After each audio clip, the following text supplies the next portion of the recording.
Matapos lumabas ang desisyon ng Korte Suprema na ipamahagi ang lupa sa Hacienda Luisita, inaasahan na raw ni Chief Justice Renato Corona na gagantihan siya ng Administrasyong Aquino sa muling pagbubukas ng impeachment trial sa Mayo.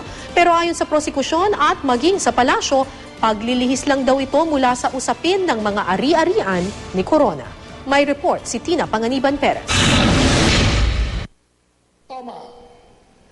Malaki akong hadlang sa mga nagnanais na hindi matuloy ang pamamahagi ng lupain sa mga magsasaka sa Hacienda Luisita. Sa pasimula pa lang ng impeachment trial, inihayag na ni Chief Justice Renato Corona ang kanyang suspetsang konektado sa pagpapa-impeach na kanya ang naging desisyon ng Korte Suprema na ipamahagi sa mga magsasaka ang lupa ng Hacienda Luisita.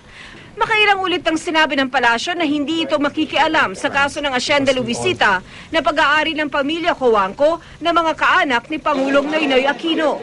Ngayong lumabas na ang pinal na desisyon sa kaso, inaasahan na raw ni Corona na gagantihan siya ng Administrasyong Aquino. Siguro patuloy yung pagsira sa pangalan niya at ng mga kanyang mga pamilya, no? Ano pa bang maaari nilang gawin para sirain siya o masaktan siya? Halos lahat ay nagawa na laban sa kanya. Pero ayon sa prosekusyon, palusot lang daw ni Corona ang kaso ng Hacienda Luisita para takasan ang pangako niya noon na ipapaliwanag niya ang kanyang mga dollar account sa publiko. Isang insulto rin daw sa senator judges ang sinasabi ni Corona na gagantihan siya ng administrasyon.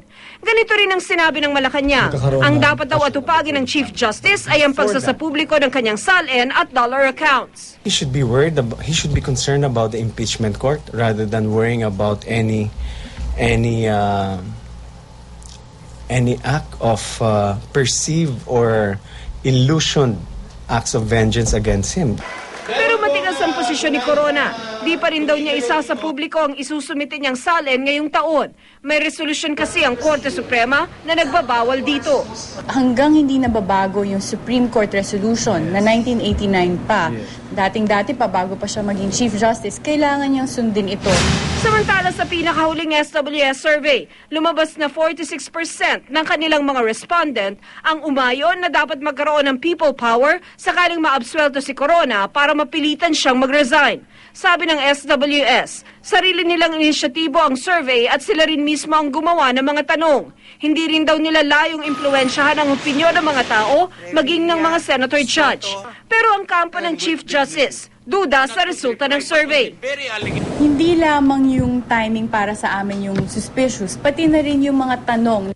Sa May 7, ipagpapatuloy ang impeachment trial. Hindi bababa sa 10 testigo ang isasalang ng depensa sa loob ng 2 hanggang 3 linggo. Pero hanggang ngayon, wala pa ring desisyon ng depensa kung isasalang sa witness stand si Corona at ang kanyang misis. Tina Panganiban Perez, GMA News.